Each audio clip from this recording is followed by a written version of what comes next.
اعوذ باللہ من الشیطان الرجیم بسم اللہ الرحمن الرحیم الحمدللہ رب العالمین الرحمن الرحیم مالک یوم الدین ایاک نعبد و ایاک نستعین اہدنا الصراط المستقیم صراط الذین انعمت علیہم غیر المغضوب علیہم ولا الضالین آمین صدق اللہ العظیم۔ محترم ناظرین اکرام، میرے عزیز ساتھیوں، ابھی میں نے آپ کے سامنے سورہ فاتحہ کی تلاوت کی۔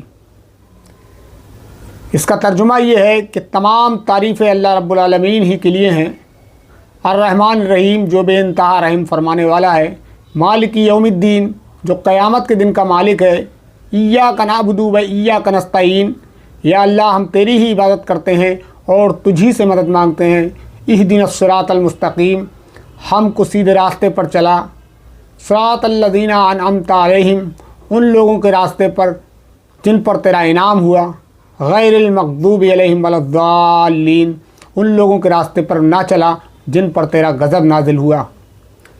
محترم حضرات، یہ قرآن مجید کی وہ سورہ ہے جو ام الکتاب کہلاتی ہے، یعنی کہ قرآن کی ماں۔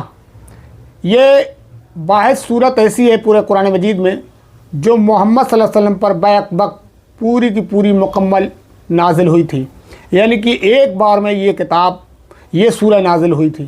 یہ پہلی صورت ہے۔ اس کے علاوہ اور جتنی بھی صورتیں ہیں وہ مختصر تھوڑی تھوڑی کر کے نبی اکرم صلی اللہ علیہ وسلم پر نازل ہوئیں، لیکن یہ سورہ فاتحہ ایک ایسی سورہ ہے جس کے بارے میں احادیث میں آتا ہے کہ یہ وہ کتاب ہے، یہ وہ سورہ ہے جو نبی صلی اللہ علیہ وسلم پر ایک ساتھ پوری کی پوری نازل ہوئی۔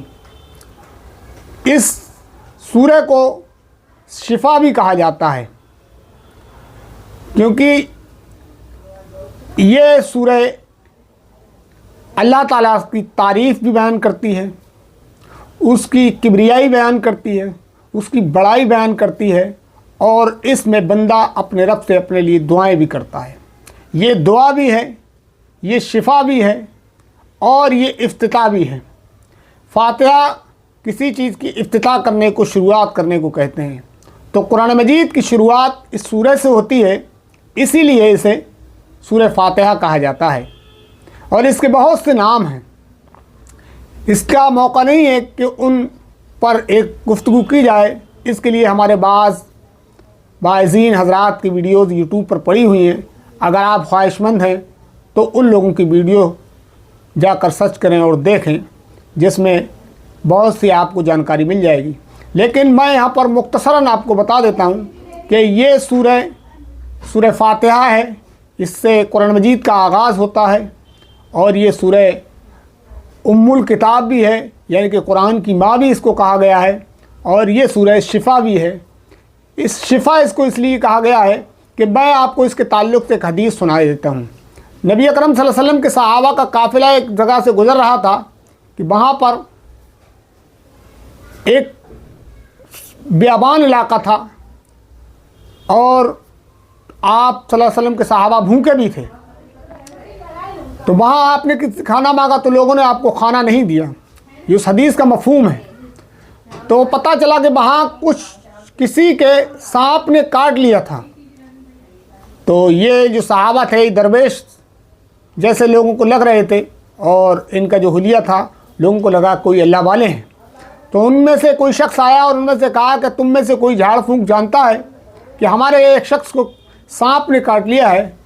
تو انہوں نے کہا ہاں، ہم اس کا علاج کر سکتے ہیں۔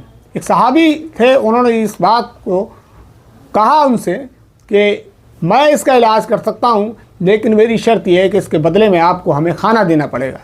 انہوں نے یہ شرط منظور کر لی، اور آپ گئے، وہ صحابی گئے، اور انہوں نے اس پر سورہ فاتحہ دم کی، اور وہ شخص اس طرح کھڑا ہو گیا جیسے کہ مردہ زندہ ہو جاتا ہے۔ تو یہ وہاں پر یہ ایک الگ معاملہ ہے کہ وہاں پر صحابہ میں اختلاف ہو گیا، کچھ کہنے لگے کہ تم نے قرآن کی اجرت لے لی، اور کچھ نے کہا کہ یہ صحیح ہے۔ بہرحال یہ فیصلہ نبی اکرم صلی اللہ علیہ وسلم سے جا کر کرایا گیا، تو آپ صلی اللہ علیہ وسلم نے ان سے کہا کہ تم کو کس نے بتایا کہ سورہ فاتحہ شفا بھی ہے؟ تو نبی صلی اللہ علیہ وسلم نے اس کی تصدیق کر دی کہ سورہ فاتحہ شفا بھی ہے۔ اب سورہ فاتحہ کا مطلب یہ ہے کہ سورہ فاتحہ دراصل اللہ تعالیٰ کی تعریف کے گن گائے ہیں۔ کہا گیا الحمدللہ رب العالمین، تمام تعریفیں اللہ رب العالمین ہی کے لیے ہیں۔ آپ اس کائنات پر جب غور کریں گے تو اس کائنات میں ہر چیز ایک سسٹمیٹک طریقے سے بنائی گئی ہے، ایک سسٹمیٹک طریقے سے کام کر رہی ہے، اپنی خوبصورتی اپنے آپ ظاہر کرتی ہے۔ آپ پہاڑوں کو دیکھ لیجئے، آپ آسمانوں کو دیکھ لیجئے، آپ چاند اور ستاروں کو دیکھ لیجئے، آپ سیاروں کو دیکھ لیجئے، آپ پیڑ اور پودوں کو دیکھ لیجئے، آپ دریاؤں کو دیکھ لیجئے، کوئی چیز آپ کو بے ڈھنگی نہیں ملے گی۔ ہر چیز ایک سسٹمیٹک طریقے سے ایک خوبصورت انداز میں ظاہر ہو رہی ہے۔ تو یہ ساری چیزیں جب آپ دیکھیں گے تو ضرور آپ کا ذہن اس طرف جائے گا کہ اس کا بنانے والا کون ہے۔ تو اس کا جو کریٹر ہے وہ اللہ تعالیٰ ہے۔ تو جب ہم کسی چیز کی تعریف کرتے ہیں، مثلا ہم نے کہا کہ یہ گلاب کا پھول بہت خوبصورت ہے، تو ہم پھول کی خوبصورتی نہیں کر رہے ہیں، ہم انڈائریکٹلی اللہ تعالیٰ کی تعریف کر رہے ہیں، اس کے بنانے والے کی تعریف کر رہے ہیں، اس کے کریٹر کی تعریف کر رہے ہیں۔ تو گویا کہ تمام تعریفیں اللہ ہی کے لیے، یعنی کہ اس کائنات میں جو کچھ بھی ہے وہ سب اللہ تعالیٰ کا بنایا ہوا ہے، اللہ تعالیٰ کا پیدا کیا ہوا ہے، اللہ تعالیٰ کا حسن اس میں نظر آتا ہے۔ تو اس لیے اس کو کہا گیا ہے کہ یہ تمام تعریفیں اللہ رب العالمین کے لیے ہیں۔ اللہ رب العالمین نے ان کو پیدا کیا ہے، اس لیے ساری تعریفیں اللہ ہی کے لیے۔ انسان کو بھی اللہ نے پیدا کیا، کتنا خوبصورت بنایا۔ خود قرآن مجید میں اللہ تعالیٰ نے کہا کہ ہم نے انسان کو خوبصورت بنایا ہے۔ انسان کی جو ساخت ہے وہ ایک سسٹمیٹک طریقے سے بنائی گئی ہے، اس کو خوبصورت بنایا گیا ہے۔ اس لیے کہا کہ انسانی ساخت کو نہ بدلو، یعنی کہ جیسا اللہ تعالیٰ نے بنایا اسے اسی حال پر رہنے دو، تم اس سے بہترین نہیں بنا سکتے اس کو۔ اور پھر کہا گیا الرحمن الرحیم، الحمدللہ رب العالمین الرحمن الرحیم، تمام تعریفیں اللہ کے لیے جو بے انتہا رحم کرنے والا ہے۔ یہاں پر الرحمن بھی کہا گیا اور رحیم بھی کہا گیا۔ رحمان کہتے ہیں رحم کرنے والے کو، اور رحیم کہتے ہیں مسلسل رحم کرنے والے کو۔ یہ دونوں صفات اللہ تعالیٰ کے پاس موجود ہیں، یہ اللہ تعالیٰ کی صفات ہیں کہ اللہ تعالیٰ نے کہا کہ وہ رحم کرنے والا ہے اور مسلسل رحم کرنے والا ہے۔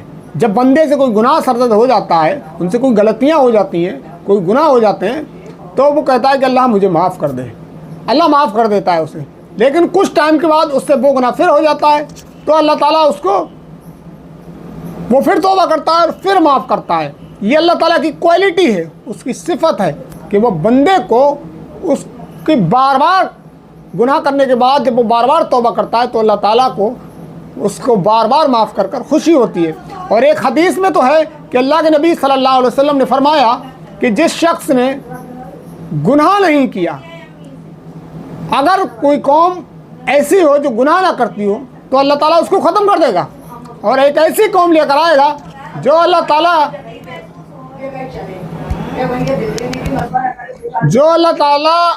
ختم کر دیتا اور پھر دوسری قوم لے کر آتا۔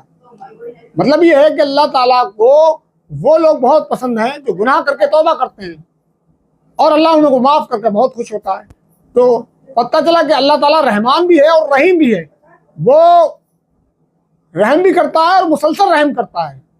انسان جو ہے گناہ کرتا ہے، اور انسان کی فطرت میں یہ چیز بدیہیت ہے کہ وہ غلطی کرے گا، بالکل فالٹ اس کے اندر یہ ہے کہ وہ گناہ کرتا ہے۔ تو اس لیے اللہ تعالیٰ سے توبہ کرتا ہے تو اللہ تعالیٰ اسے معاف بھی کر دیتا ہے۔ اور کہا گیا مالک یوم الدین، اللہ تعالیٰ قیامت کے دن کا مالک ہے، اللہ تعالیٰ انصاف کے دن کا مالک ہے۔ یعنی کہ اس دنیا پر آپ کو بہت سے بادشاہ، راجہ، مہاراجہ لوگ نظر آئیں گے جن کے پاس آپ سفارشیں لے کر جاؤ گے تو کسی کے حق میں وہ آپ کی سفارش کو قبول کر سکتا ہے اور ایک گناہگار کو چھوڑ سکتا ہے، لیکن اللہ تعالیٰ کے یہاں ایسا معاملہ نہیں ہے۔ وہ قیامت کے دن کا مالک ہے، انصاف کے دن کا مالک۔ اس دن انصاف ہوگا، اس دن اللہ تعالیٰ کی بادشاہی ہوگی۔ اللہ تعالیٰ کے علاوہ اور کوئی بادشاہی اس دن ہوگی ہی نہیں۔ دنیا پر ہزاروں بادشاہ ہیں، لیکن اس دن صرف اللہ کی بادشاہی ہوگی۔ ویسے تو دنیا پر بھی اللہ ہی کی بادشاہی ہے، لیکن اللہ تعالیٰ نے یہاں انسان کو ایک مہلت دے رکھی ہے، اجازت دے رکھی ہے، چاہے تو شکر گزاری کا رویہ اختیار کرے، چاہے ناشکری کا، لیکن پسندیدہ یہی ہے کہ تم شکر گزار بنو۔ لیکن قیامت کے دن یہ معاملہ نہیں ہوگا، قیامت کا دن اس سے بالکل مختلف ہوگا۔ اس دن صرف اور صرف بادشاہی اللہ کی ہوگی، اور وہاں کوئی آپ کو اجازت نہیں ہوگی کہ آپ اللہ کی مرضی کے بغیر ایک قدم بھی آگے بڑھا سکیں یا پیچھے ہٹا سکیں۔ آپ کچھ نہیں کر سکتے اس دن۔ اس دن صرف اور صرف اللہ تعالیٰ کی بادشاہی ہوگی۔